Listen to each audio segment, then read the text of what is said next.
First up today, the movers and shakers in Australia's nut industry have been in Sydney this week talking up the investment potential of a business that could be worth $1 billion in the next decade.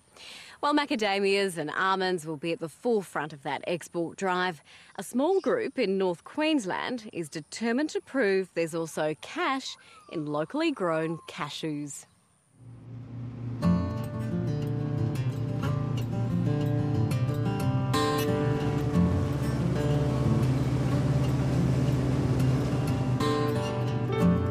As the dust flies at Dimbula in North Queensland, it's hard to tell what's tumbling into the harvesters other than a lot of twigs.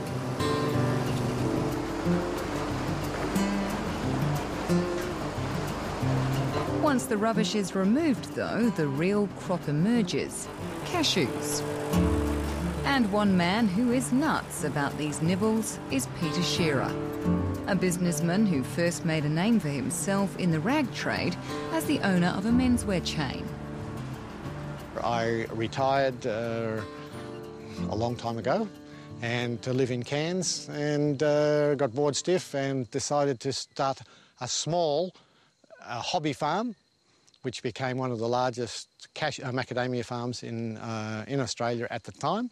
And once we'd finished developing that fully, it was sold, and I decided to look at cashews, which nobody had grown commercially in Australia before.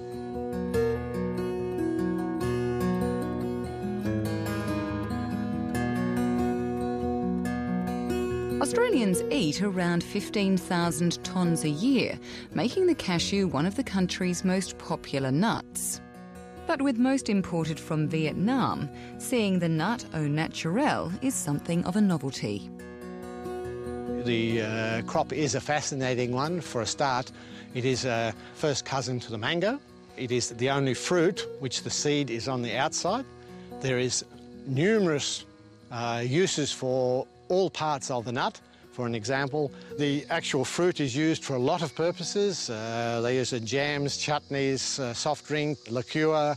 And before World War II, when they were developing jet engines, the liquid out of the shell was used for the lubricant of the jet in developing the jet engine. Peter Shearer introduced landline viewers to this multi-purpose tree in the 90s. The nut itself, or the kernel that you buy in the stores, is inside the outer casing.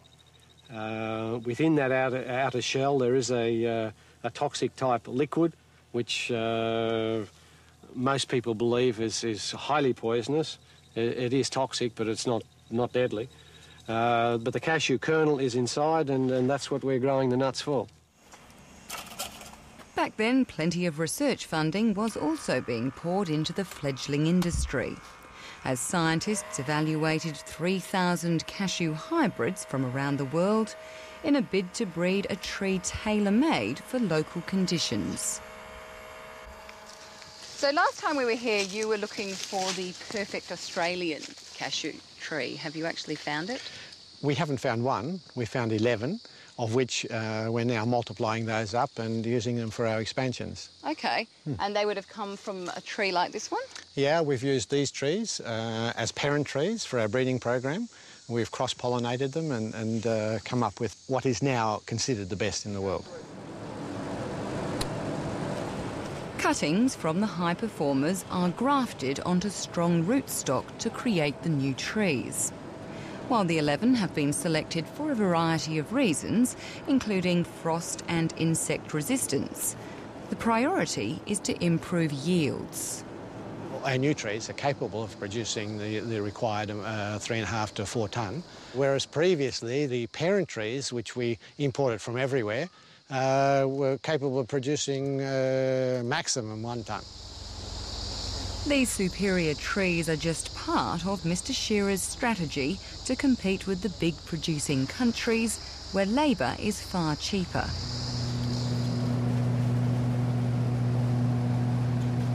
Mechanising the harvesting, cleaning and processing is the rest of the master plan. And so far he's achieved 2 out of 3. Our mechanisation allows us, with one man, one harvester, to pick up maybe 15 tonne a day. By hand picking, you couldn't achieve that with 50 people. And that's the big difference. We are able to get it up quickly. We're able to totally mechanise it. We've developed the pre-cleaning plants that have a minimum amount of people in them, and that's the only way we can compete. When it comes to turning these cleaned cashews into edible kernels, things are less efficient. There are simply not enough cashews produced here yet to justify building a processing plant. So the local crop is sent to Vietnam to be finished off.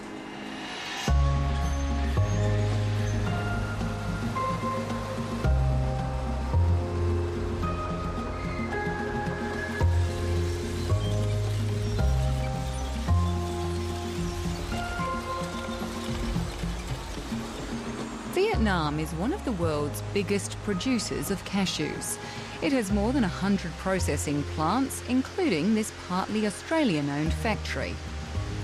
And it's easy to see why mechanising this operation would cost a lot of money, with plenty of nimble fingers required to do the job manually. First, the raw nuts are roasted to remove the toxic oil. Then they're shelled, peeled, graded, and eventually packaged.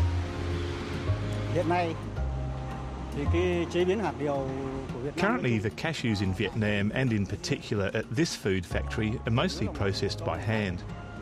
We don't use machines because we saw some producers use them and they weren't as efficient as doing it by hand.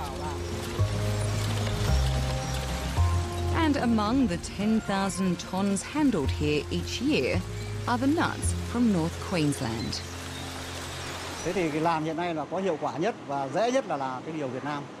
The easiest materials to process are from Vietnam, then Africa, and the hardest are Australian cashews.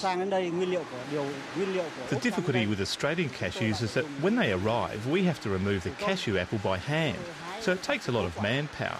Secondly, during harvesting in Australia, more cashew shells are cracked, so the oil gets into the nut. The fact that we mechanically remove the apple with one machine, which will replace in Vietnam to remove their apple, it depends on the size of the factory, but they could have 300-400 girls. And 300 or 400 girls doing it by hand will do a better job than we'll do. But that doesn't detract at all from the actual quality of the kernel. The cracking, again, it is mechanical, and our harvesters will run over nuts in the field, and some of them will be cracked. But the percentage is like 2%. It's nothing compared if we had to do it any other way. So what makes this an Australian cashew? What sets it apart? The products are sweeter tasting cashew, and they're a larger grade cashew. One man who believes the Australian cashew more than measures up is former nut wholesaler Nick Baklis. If people want a nut that's grown under Australian conditions, and I think they'll pay for it. And supermarkets are screaming out for Australian-grown cashews. So if they want import replacement, then they'll have to buy our cashews. I think we're going to have a storm this afternoon. Yeah, it looks like... What do you think? Mr. Baklis and his two Melbourne-based business partners were so convinced there was cash in cashews, they bought Peter Shearer's plantation. over there. Well, we've got our 30,000 planted, and we've probably got 8,000 to go here. They're now spending millions of dollars on planting new and improved trees, under the guidance of the former owner. We're now planting the results of 14 years of cloning. We've doubled our size in the last 2 years, and we've got a little way to go yet. Why did you actually sell up? I have had many businesses in my time, and I went as far as I could with this one. It required a lot more capital to now develop that which we had achieved. While that's obviously a positive move for the North Queensland operation, Australia's only other major cashew property in the Northern Territory was sold last year and is now running cattle. Mr. Baklis also doesn't have any backing from research organisations like Mr. Shearer did in the early days. We've already put all the hard work in, and we just now got to wait for the results. So and we know we've got a market for Australian cashews, so I'm quite confident that we can make it a success. This tree here is 3 months old and it's already fruiting. Give it another 4 years and it'll be producing commercial quantities. And if all the young plants do that, operators are confident they'll crack the magic 1,000 tonnes. That's the amount they need to set up a processing plant and eliminate the costly round trip to Vietnam. And if these growers prove they can crack this tough nut, Peter Shearer believes others will try cashing in on cashews too. If, in fact, a lot of other farmers come online, and I'm sure a lot of are sitting back waiting for us to make a gigantic success or fail, at that time, if we can get a lot of the old tobacco growers and various people in this area to be interested in cashews, then it can be a mainstream crop.